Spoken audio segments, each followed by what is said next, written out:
So we've been discussing different aspects of the mitzvah of Bikur Cholim. Last week we discussed different reasons, or 2 weeks ago, why don't we make a bracha on the mitzvah of Bikur Cholim. We gave different answers. It's a mitzvah that doesn't have a shiur. We had it's something which is we don't want to look like we're celebrating someone's illness by going in excited, making a bracha, how they're doing.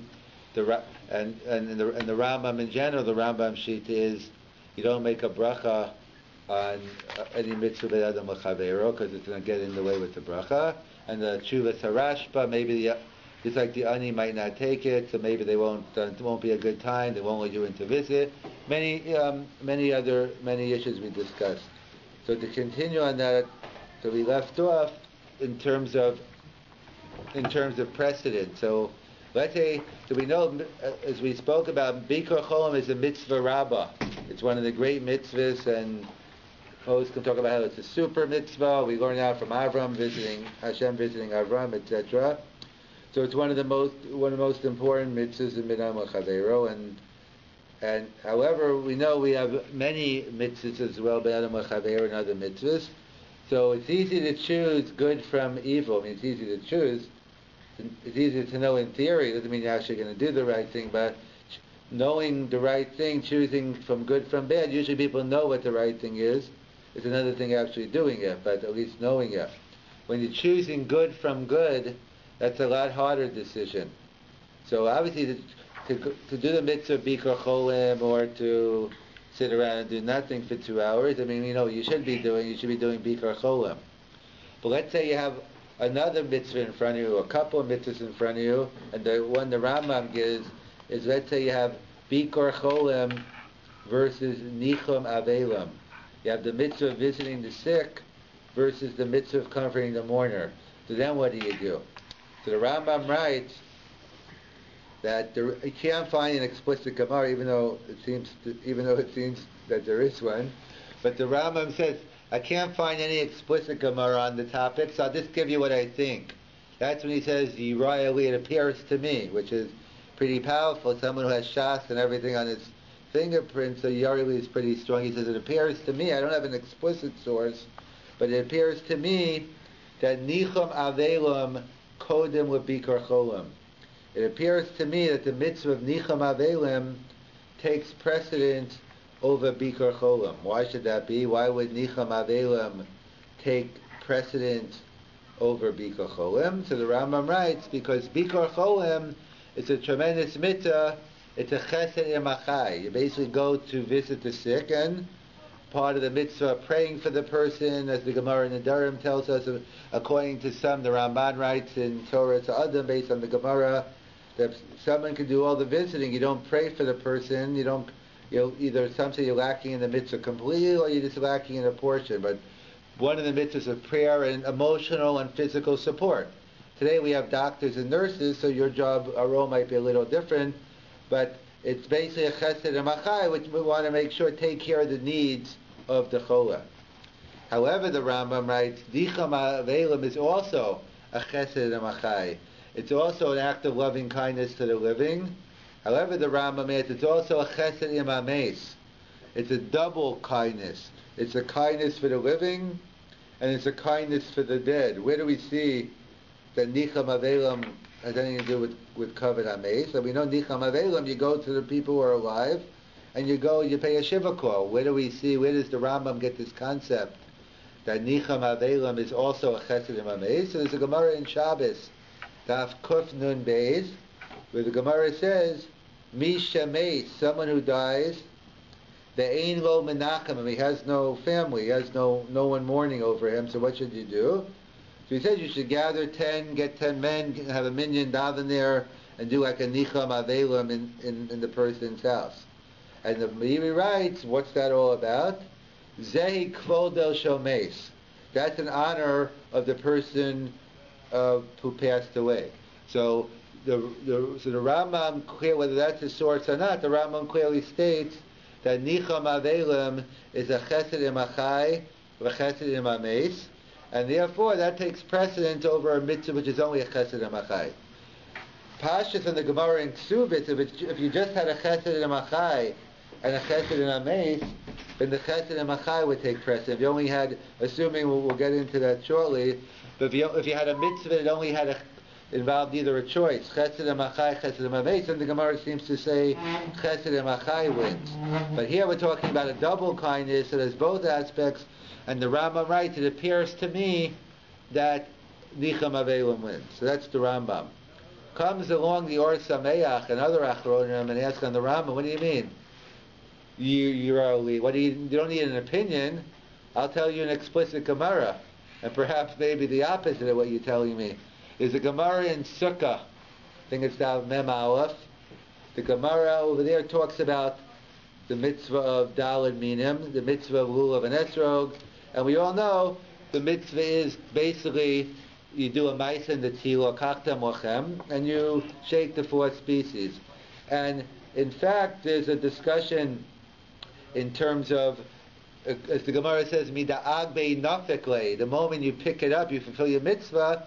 That's why it's a big shiloh with the bracha, because normally the Gemara tells us in Psachim, we make our brachas over lasiyason. We first make the bracha, and then we do the mitzvah. And in the Rambam in Hilchos Brachas, Perek Yidalal gives us different rules. And one of the rules is, if you're making the bracha before you do the mitzvah, you say la, the prefix la, as opposed to al. So the Vilna Gaon writes, so why are we making al netilas lula? Because the bottom line, after all said and done, whatever we try to do, turn the esrog over and not pick it up, is the bottom line is once we pick it up, he claims we fulfill the mitzvah right away, and therefore it's al netilas lula, because whatever you do, this mitzvah is not going to be done over lasiyas, and you can't do. Once you pick it up, you fulfill the mitzvah. And therefore, in fact, that's what they discuss. Therefore, there's a discussion among Bachlokas, Rambam, or Zarua in general, not limited to Lulav, is what about making a bracha achar mitzvah? So we know l'chadchila, once you make a bracha first, and then do the mitzvah. Let's say you did the mitzvah and you didn't make the bracha. Is it too late to do the bracha? Can I still make the bracha after I finish the mitzvah? So the machlokas, the Rambam and Or Zarua is by Hilchos Shchita. So obviously before you do Shchita, you make the bracha. What happens if you did the Shchita already? So the Or Zarua writes, you can still make the bracha after the mitzvah. And the Rambam says no. What's in the Kudas HaMachlokas? What's the issue between the Rambam and the Or Zarua? What is the Rambam saying no? And the Or Zarua says yes. So it depends on what is the nature. Why do we make a bracha? If a bracha is hachana for the mitzvah, so it only helps before the mitzvah. You can't do hachana after the mitzvah is finished. It seems to be the shittas Rambam. So as the Ruah says, no, it's not limited to hachana. The bracha is coming to enhance the mitzvah. So ideally you enhance it by making a bracha before, but it's not too late to make it after. We pass in like the Rambam that normally assume once the mitzvah is over, that's it. We have a compromise, and it fits in with, we're in Chodesh Kislev, now Chanukah is coming up, by a mitzvah nimsheches. If you have a continuous mitzvah, so let's say near Chanukah, let's say you lit the candles and you didn't make a bracha. Again, that gets into a bracha and a hiddah mitzvah and other things, but one of the issues is, let's assume it's in the first half an hour where you're doing the mitzvah, so then could you make so poskim say, based on different factors, even though we don't normally, we pass like the Rambam, but based on other factors, you could still make the bracha because the mitzvah is still going, kind of like Yitalis. That's why where Moshe and others talk about now that when Nates is early, and people they want to start davening before it's before the time. So a good discussion in the poskim, but where Moshe says you can put on your talis and tefillin early, even before the zman, and then when you get before Yishtabach, before Baruch Hu, then you can just move around your tefillin and your talis. Other poskim say you just wait and put it on them, but Ramosha you can put it on early, and therefore you make the bracha. Since it's a mitzvah and sheches, it's not an issue. So that's by a question by Lulav. That's why if you forgot to make the bracha, you can make it afterwards, maybe even by Nanunim, by the Lulav. But the Gemara tells us something even more. We don't do it today, or at least I don't know the people. But Anshe Yerushalayim, these Hasidim in Yerushalayim, used to walk around all day with the Lulav and Esrog. And so what does the Gemara say? And therefore they did a Kiyam HaMitzvah. What about Baal Tosif? Like What it means is it's like adding to a mitzvah, like the mitzvahs, the mice, and the tila. So Tosfos asked that regarding shofar. How can we blow 100 times when the halacha is 9 or 30? The Tosfos sheet is Baal Tosef adding to a mitzvah is only if you're changing. You can do the same mitzvah 100 times. That's not Baal Tosef. Baal Tosef is changing. You put 5 species in the lulav. You put 5 parshos. But to do the same thing many times, that's not Baal Tosef. The Rashba sheet is it's not Baal Tosef because based on Lo Susser, the Torah say listen to the rabbis. When the rabbis tell you to do this, it's all within the purview. And Achronim and the Tziv and others want to say another answer that it's all part. It's not Baal Tosef. It's all part of the Kiyam HaMitzvah. In other words, there's different opinions. Let's say by Kriya Shema, how much is Daraisa? So the Ramban says Pasuk Rishon. Others say Rashi Parsha Rishona. Other Rishonim 2 Parsha. So according to the Ramban, so you tell me when you say Parsha Rishona, you're not getting a mitzvah in Torah. So the Tiv writes, no, of course you are. It's not about. It says the Chiyav is Pasuk Rishon, but it's a Kiyam Daraisa when you do the other parashas also.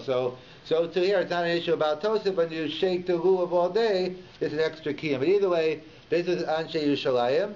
So the Gemara says, what did they do?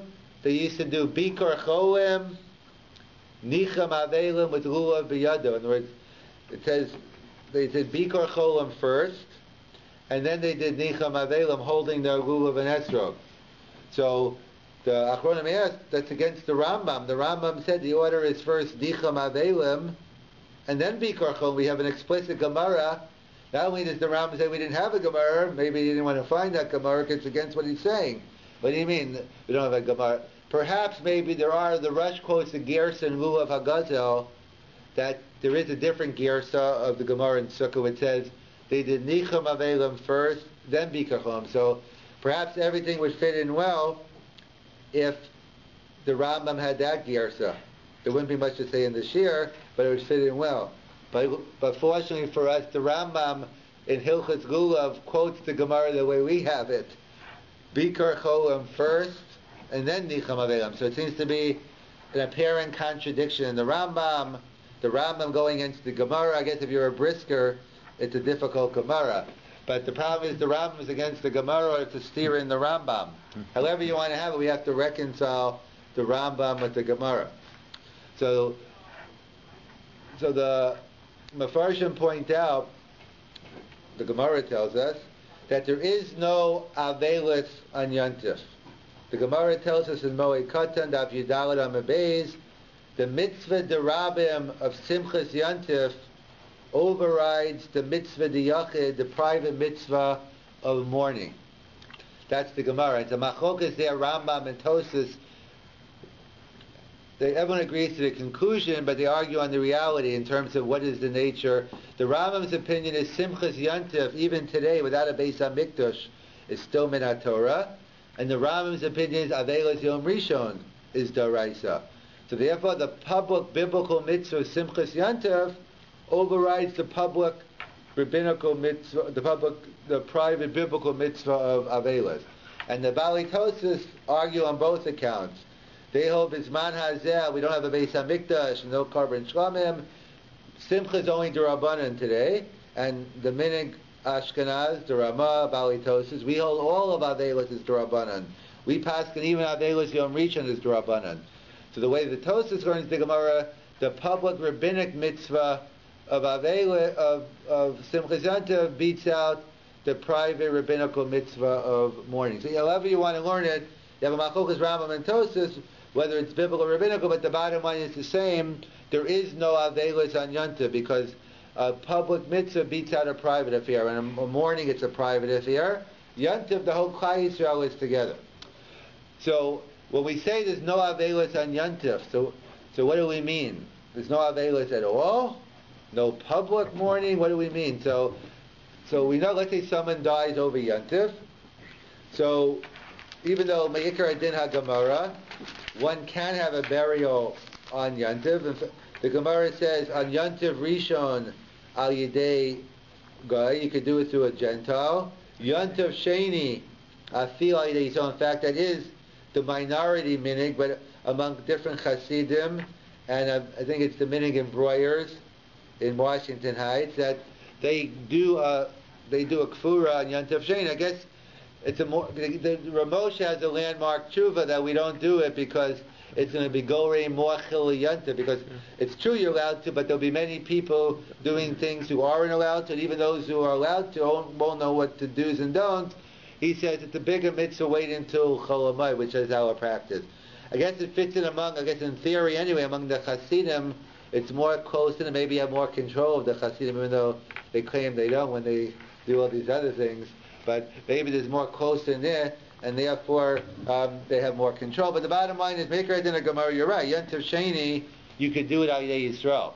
However, the meaning is we don't do it until Chol Hamoed, so we do the burial on Chol Hamoed. But the Avelis does not begin until after Yontif. In fact, we have an interesting split, because it's not so much Ashkenaz, it's not even an issue, but it's more, let's say, for the Sephardim, because Avelis Yom Rishon is Daraisa. So they have an interesting question. Yontif Sheni Shalgolius is only D'Rabbanan. Avelis Yom Rishon is Daraisa. So you have the question. The Gemara was clear: a public biblical mitzvah beats a private biblical mitzvah, or a public rabbinic mitzvah beats a private. What about if you have a public rabbinical mitzvah versus a private biblical? That's a machlokas harishonim. Tosas. The Gemara talks about it, or Tosas talks about it, it's a famous Gemara in Brachas, Daf Mem Vav, I believe, famous incident with Rabbi Eliezer, or Rabbi Gamliel, I forget, one of them, he went to free a slave, one of them, and because it was only 9, and he had his Eved, so he freed the slave. The Gemara doesn't even free a slave. It's an issue, it's a mitzvah b'ava aveira, you can't do that. So the Gemara concludes, no. Mitzvah derabim shani. A public mitzvah is different. So even though normally we apply mitzvah b'ava aveira, but for a public mitzvah, it wins. So Tosas asks, so the question is, what public mitzvah are we talking about here? So Pashas, we're talking about Tefillah b'tzibur, which at best is only a rabbinical mitzvah. So therefore, so what do we see from this Gemara? Some Rishonim say, we say the public mitzvah of a public rabbinical mitzvah of Tefillah b'tzibur outweighs the private biblical nisarase of freeing a slave. And others want to point out that there's a famous rush on what's not said, because the famous rush that by Parsha Zachar you need a minyan. It's his chiddush. The Rambam, we don't need a Sefer Torah. According to Tosas, you need a Sefer Torah, but you don't need a minyan. The rush is machadish, you need a minyan.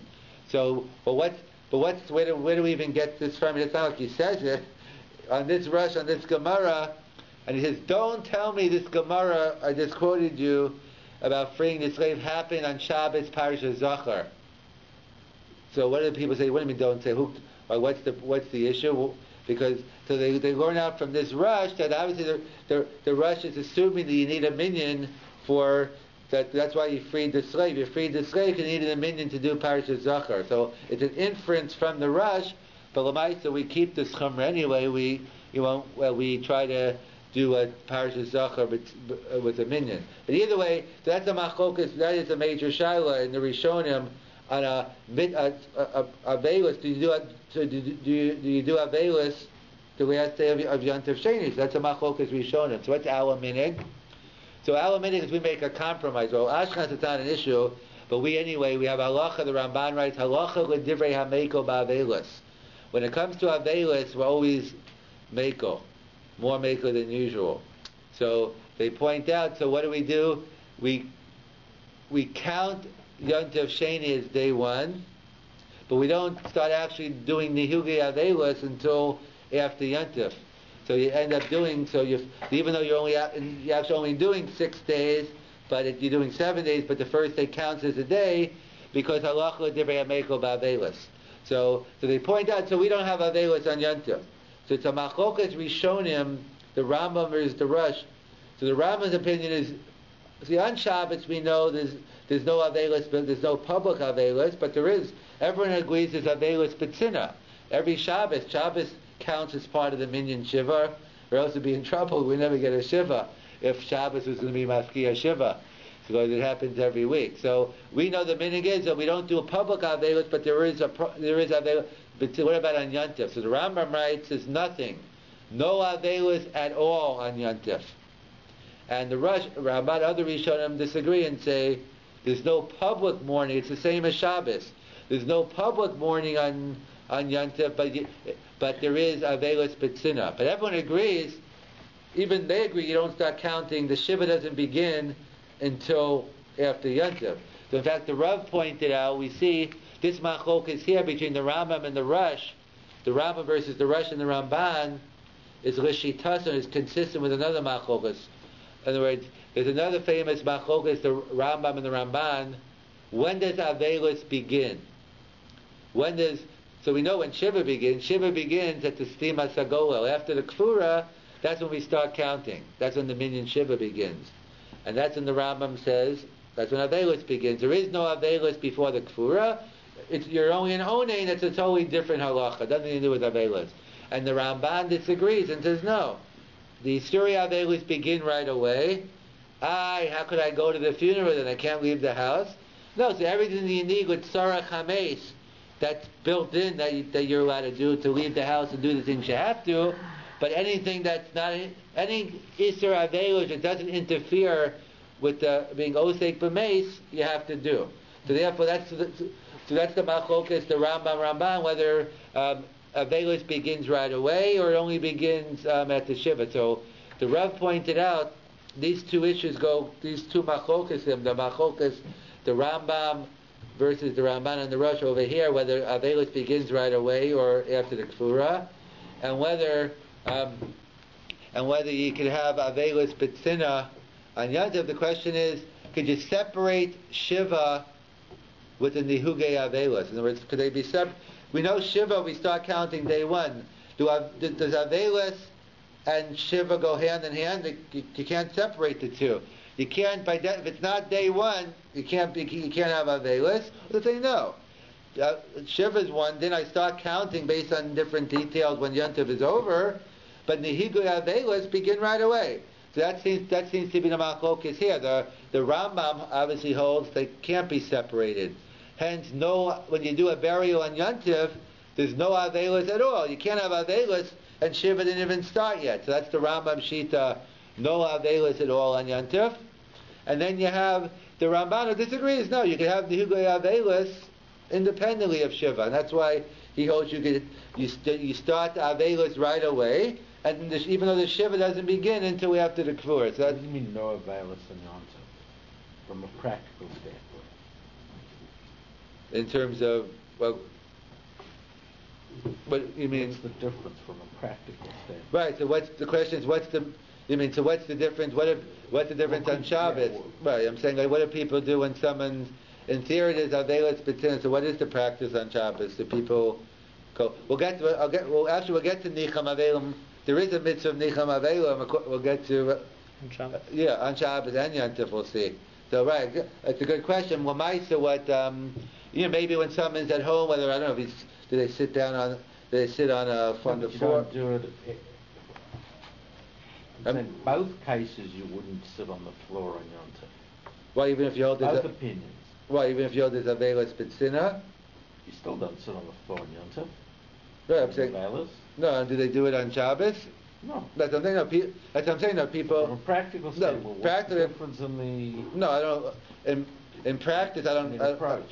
No, in practice, I don't know. Right, I think in terms of minhag, practically, it seems like there's no Avelis on Shabbos either. Right. Yes, I'm just saying there could be. I mean, I'm sure we could find some nafkaminas, but not. The bottom line is we don't do the same Avelis on Shabbos or Yom. But in terms of whether, conceptually, is there a concept of I'm sure we could go through the and find things that in theory you could do on Shabbos, not on according to the Rambam. But you're right, from a practical point of view, I don't know any difference. Most people don't really haven't been to a Shiva home on Shabbos. I don't know, is anyone? I don't know I haven't actually seen. So I mean, the mirrors are covered. Yeah. Okay. Right. Right. I haven't known. Right. There's no halacha ma'is. I don't think there's much of a difference in between Shabbos or Yontif. But conceptually, there's a big difference. The nafkamina. Or if you go out, it's according to the Rambam. Well, they go to shul. No, but could you go to somebody's house for Yom Tov? He says there's no availers. Yes, it does, and that could be what's according. Right, so assuming it's according to Rambam, then it shouldn't be a problem. There's no idea. During the, not during Shiva. Right, it's not. Yes, so he's saying a case before a Kfura and Yantiv, right? So according to the Rambam, right? I'm just saying you could go do. In theory, you could go to someone's house. You're not allowed. There's no laws of Avelis at all now. Well, according to the Ramban and the Rush, fundamentally you're an Avel, and then you have to see which laws practically you do on Yantiv, which you don't. Right? But I'm just saying, I'm sure we could come up. Practically, there's not much of a difference, but conceptually, there's a big difference whether you say there's Avelis. Whether there is or not. So getting back to so it's interesting. The Mishnah says in Moed Katan, there's Nicham Avelim, both on Shabbos and Yantif. So it would seem at first it seems to fit very well with the Rush and the Ramban. Okay, you're an Avel. So what? It's like Shabbos. It's Avelis B'tzina, but you're an Avel. So the concept of Nicham Avelim makes sense. That you should go. Even though, let me point out, there is a different language that we use on, or people use on Shabbos and Yantif versus during the week. We know it sometimes comes up Friday night when you're welcoming an Avel in. So in theory, it's before Shkia, and then you're saying Hamakam Yinachem Eschem right before Mizmashir. In theory, before Shabbos. But there is they have a lashon like a Shabbos and Menachem or Yantiv. There's a different type of nusach for Yantiv and Shabbos in terms of the Nicham Avelim. But it's kind of so they point out. But the Mishnah says the Moed Katan there is a concept. The Bishkom according to Rush and the Ramban, I understand that because you're an Avel. But according to the Rambam, if you're not an Avel at all, what's Nicham Avelim? Like, how could you have a concept of Nicham Avelim when there is no Avelis? So that's what in the Mishnah Yavitz Rav Zolti points out. He wants to point out this Yisod, that what did we say? What's the Rambam Shita? We started off. The Rambam writes that let's say there's a conflict between Nicham Avelim and Bikur Cholim. So the Rambam writes, first you do Nicham Avelim, and then you do Bikur Cholim, because Bikur Cholim is only a Chesed and Machai, is an act of loving kindness to the living, while Bikur Cholim is only to the living, and Nicham Avelim is both to the living and to the dead. So comes along Rav Zolti and says, that Gemara we quoted in Kuf Nun Beis in Shabbos that Misha Engel Menachamim. So someone doesn't have Menachem, someone doesn't have any Avelim, what do? You go to his house and you daven there and you do a Nicham Avelim there. And the Meiri writes, Zog Kvodo Shomes. So that's what Rav Zolti says. So in terms of the straight, classical, even the Rambam agrees, the classical Nicham Avelim on Yantiv doesn't exist. The Kavod Shochai that you don't have. There is no Avelis on Yantiv. But the Rambam would say is, the Nicham Avelim of the Chai, the Chesed Machai, that's not the classical Nicham Avelim. That type of Nicham Avelim you do on Shabbos. That's what. So with this we could reconcile the Rambam. That because we pointed out it seems to be a steer in the Rambam, because the Rambam here says Nicham Avelim B'Tza Kodem Bikur Cholim, and in Hilchos Lulav he writes first Bikur Cholim, then Nicham Avelim. So how do you reconcile the two? So Rav Zolti explains as follows.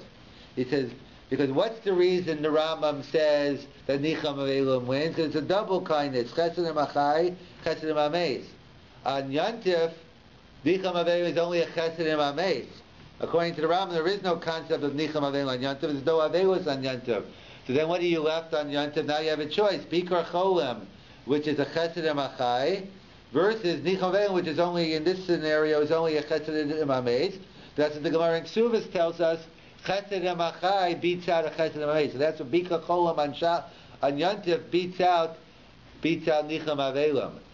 But according to the Rush, there would be no distinction. There's no distinction ben Bechol ben Yantif, because he holds even on Yantif you have Avelis B'Tzina, so you do the same Nicham Avelim on Yantif and Shabbos you do during the week. And the Rambam in Hilchos Avos, when he gives us the rule Nicham Avelim called them Bikur Cholim. He's talking about them during the day, during the week, and therefore, and that's why he focused. The double kindness of Nicham Avelim beats out the single kindness of Bikur Cholim. But on Yantiv, but there's only you don't have the double kindness. You don't. So then the Rambam agrees that Bikur Cholim beats out Nicham Avelim. That's how Rav Zolti reconciles the Rambam. Others want to suggest, and maybe you could just say, there's a difference between choosing which one to do first, kadima, in the sense that, okay, I'm going to do everything. Now I need an order. 1, 2, and 3. Can I go back to that? So, if it's true that the way Rav Zolti has explained the Rambam that there is no nichum avelim on Yom Tov for Chai, this kavod ameis, he's saying his chiddush is only the kavod ameis aspect, not the kavod achai. Would you do nichum avelim for that? Yes, so that's what you have to say this because the Mishnah says it's nichum avelim. Right. So So you can't say like otherwise. So that's what he's saying. The nichum avelim is going on the kavod on the kvod shameis, right? So there's a question of what does kadima mean. So you can either mean either or. So maybe it's two different issues. Maybe if I could do both, then maybe I'll come out with one group. If I only could do one, so that's what someone maybe want to suggest. That maybe according to the Rambam, maybe when in the case where you could do both, so then even though it's not mashna away from the Rambam, and Rambam seems to be saying kodem, he doesn't seem to make a distinction, and then you really have to come up with a logical reason why would one be kadima, but it wouldn't be either or in terms of that. And they get into Bikur Cholim in terms of life threatening. Obviously here we're not talking about a case of Bikur Cholim where you're saving a life, where the spiritual emotional value of visiting, or even a suffix, because if it's any of those cases, Bikur Cholim would win. The Rambam's not talking about a case where someone's about, if he doesn't get a visitor or you don't take care, he needs to take care of this need now, he's going to die. That's a given. Of course, Bikur Cholim wins, but the chiddush of the Rambam is on the normal scenario. So someone has suggests maybe it is true. We do have this concept of difference of either or. It's like I'll give you an example again. We're in Rosh Chodesh Kislev. I'll give you a Hanukkah example. The Gemara tells us in Shabbos, which deals with the laws of Hanukkah. Let's say it's not a 21st century question. One's afflicted with poverty. Not that there aren't people who are afflicted with poverty, but it's not the norm. And you only have enough money to do one mitzvah. Near Shabbos. If it's the norm or not. What? It depends where you live. Right. In North America, it isn't the norm. Exactly. So either near Shabbos, near Hanukkah, or Yayin for Kiddush. So the Gemara says, Pshita, everyone's married here. It's obvious, near Shabbos wins Shalom Bayis. We all know that takes precedence. So that's off the table now. What about between, okay, let's say I found some extra money now. Now it's between near Hanukkah or wine for Kiddush. The Gemara says, well, you have two conflicting principles. Tadir. On one hand, you have Tadir, wine for Kiddush is Tadir. On the other hand, you have Persume Nisa. You have near Chanukah is publicizing the miracle. So the Gemara concludes, Persume Nisa Adef. The Gemara says, the order is near Shabbos because of Shalom Bayis, near Chanukah, Persume Nisa, and wine for Kiddush Tadir. That's the order of the Gemara. So it comes along Tosfos and raises the following question. We paskin is the order. What do we do when it's Shabbos, Rosh Chodesh, Chanukah? Do we take out 3 Sifrei Torah? Or if you only have one, we're going to read from 3 different parts, but you have 3 Sifrei Torah. So Parsha Shavua always wins.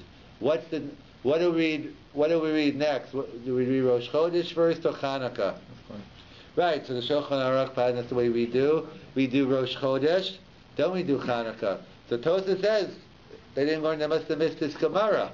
The Gemara said, Persume Nisa Adef. If you have a conflict between Persume Nisa and Tadir, Persume Nisa wins. So really we should be reading Chanukah and then Rosh Chodesh. So what's going on here? That's what Tosafos says over there in Shabbos.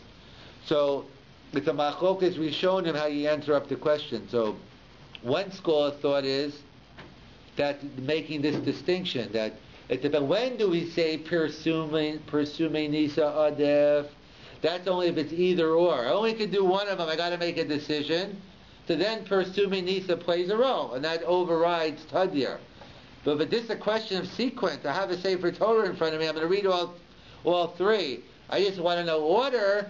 So then Tosfos writes, some of the Rishonim write, then Tadir beats out Persumei Nisa. So that's so some make a distinction between either or versus sequence. Other Rishonim say no. Persumei Nisa Adif wins all the time. There's no distinction either or. Persumei Nisa Adif. It's Adif. So if that's the case, then talk about not reading Chanukah first, if you're right. So the answer is because usually being first or earlier is better, but we all know Achron Chaviv sometimes. And here we want to read from the Neira Zechariah. The luck is we read the Haftorah from the last thing we learn. So specifically, because Persumei Nisa Adef, so we go ahead and read Chanukah last, so we can read the Haftorah. So these Rishonim say there's no distinction. Persumei Nisa Adef, either or sequence, and they give another reason why we read Chanukah, because better to read it. The kasha is, what about when Rosh Chodesh Chanukah during the week? So what's the order? There is no Haftorah. So what do we do? What's the order during the week? Still Rosh Chodesh and then Chanukah. So Bishkolm, according to the first approach, that Persumei Nisa Adif only wins when it's either or, but if it's sequence. So Tadir, so understand Rosh Chodesh comes before Chanukah. But according to the second school of thought that says Persumei Nisa Adif always wins, so how come it's now winning here? Why don't we read Chanukah first? So it's a simple answer. Usually is, you're right, Persumei Nisa Adif always wins, but there's no Persumei Nisa here. The Persumei Nisa was the Neira Zechariah, was the Haftorah. In the Kriyas HaTorah there is no Persumei. In fact, that long Zos Chanukah, that was added later on. We read about all the things. But it's just, the reason why we read Kriyas HaTorah, it's a day which is Chayav and Kriyas. It has nothing to do with Persumei Nisa. So basically it's Tadir versus nothing, Tadir wins. So however you work through all of them, but the point is that it's a Machlokas Rishonim. When we say a principle, let's say Persumei Nisa Adif, is that across the board? Or no, it's only if it's either or, but if I do both, then we have to take in sequence. Also, a similar question, the principle, it's a different topic, but it comes up, it's a Gemara in Brachas, the fourth parak, the question of we know the Avos, that was this week's parsha, Yaakov instituting Tfilas Aravis. So we know there's the Gemara in Brachas Chavav and Beis, who instituted Tfilah, the Avos Tiknun, or is it connected Karbanas? So the Gemara has a discussion, what happens if, goes through the Zmanim. So Musaf, you could daven all day. Some say Zayin Shov, so we try to do it in the morning, but strictly speaking, Musaf you have until Shkia, and Mincha you have until Shkia. So the Gemara raises the question, what happens if for whatever reason you forgot it was Rosh Chodesh, you didn't daven Musaf, it's the afternoon now, it's the Zman Mincha, and you haven't daven Musaf. In fact, I just got that question on Sunday, Rosh Chodesh, from someone. So, right, what should I do if I didn't daven Musaf? So it's actually a machlokas in the Gemara. So we paskin, you daven Mincha first, because Tadir v'she'enu Tadir Kodem. We just point out, just to make a caveat on that, that's if you're davening by yourself, b'yachid, then you should daven Mincha first, and then Musaf, because Tadir versus Eno Tadir. However, if you're davening b'tzibur, so then we don't want to confuse, we go with the KISS principle, we don't want to confuse people, we don't want to give the tzibur too much credit, we don't want to confuse them, and therefore, you daven Musaf first, then Mincha, because you know what's going to happen? They'll say, well, last month we davened Mincha before Musaf, and I remember davening, and I davened Musaf 2 months ago at 8 o'clock in the morning. I must be daven Mincha also now. Or I'm mistaken, whatever the confusion might be, I'm not sure, but we always want to keep it simple, and we also, so B'tzibur Musaf before Mincha, but really strictly speaking, Mikar Adin, Mincha before Musaf. So the following Shai, the Magen Avram raises, and Noda B'Yehuda. Again, it depends how long it takes you to daven Mincha. You don't have to answer the question, whether it's 30 seconds or 10 minutes, you plug in the amount of time. But right now it's right before Shkia. You only have time to daven either Musaf or Mincha, whatever it takes you. So which one should you do? Should you daven Musaf or should you daven Mincha? So some say, well, it's the same thing. We paskin mincha before musa because of tadir, and therefore it's no different. You daven mincha. Others say no, because what's the problem here? Why would this case be different? Because we know the halacha is, or if we don't know, I'll tell you, there's a halacha of tashlumin. So if you forget Ma'ariv, you can make it up shacharis mincha. Mincha Ma'ariv. So the Tosfos asked over there in Chavav Reis, where's the tashlumin for Musaf? There is none, because that's strictly connected karbanos. Tefillah is biyisodo rachamim, so rachamim halavai is balkoi, but Musaf is, so therefore there is no tashlumin. So the shaila is here. It's true, all things being equal, tadir b'sheino tadir if it was 2:00 in the afternoon, I would daven mincha. But what happened? And I guess also what if you're b'tzibur in this question? But I guess you're not going to do both, so it wouldn't be confusing. So what do you do? So others say you should daven. I think the Magen Avram writes you should daven musaf. Because why? Because you can daven musaf, you can make up mincha because you have tashlumin. There is no. So again, it says the machokas achronim is the Yehuda with the Yerushalmi. But I'm pointing out the same yisod here that some say when you have tadir, it's not only in sequence, but it also helps you make. It wins even if you only could do one. And others say no. When do we say tadir? If I'm doing both mincha, that's the Gemara is talking about. If I'm doing mincha and musaf, if I'm just doing one, that's a whole different shaila. So that's what, so perhaps whether some want to make a suggestion here by the Rambam, maybe the Rambam would make a distinction between if I'm doing both. Okay, should I do Bikur Cholim and Nicham Aleilum first, or versus I'm only doing? But it's difficult to say that in the Rambam because it's masher from the Rambam either way, and the Rambam and Hilchos Lulav gives you a case of both. So some might want to suggest it, but it's more difficult. The other approach of Rav Zolti in terms of answering it now is, let's just summarize. So we're discussing the mitzvah of Bikur Cholim versus Nicham Avelim. That the mitzvah of Bikur Cholim is a chesed emachai, Nicham Avelim is a chesed emachai v'chesed emameis, and therefore it wins. And then the Rambam seems to go against the Gemara, and he himself quotes the Gemara that Anshe Yishalayim, they did Bikur Cholim first, then Nicham Avelim. So what's going on here? So let's explain first at a machlokas. There's no Avelis on Yontiv. However, machlokas the Rambam and the Rush, no Avelis at all, or Avelis Patin. That's what the Rav pointed out. That machlokas, whether no Avelis at all on Yontiv or Avelis is the same machlokas the Ramban versus whether you have Avelis before the Kfura or not. According to the Rambam, you can't separate the Minyan Shiva with the Nihog Avelis, and according to the Ramban, you can. So we point out there is Avelis, no Avelis on Yontiv, the Shailis on the Rambam. How could you have Nicham Avelim on Yontiv? Nicham Avelim on what? It's not even a Gavra, it's not even an Avel. The Bishlam, according to the Rush, it makes sense. According to the Rambam, why? Why? That's what Rav Zolti explained in Echanami. You don't have the classical Chesed Machai that you don't have because there's no Avelis on Yontiv.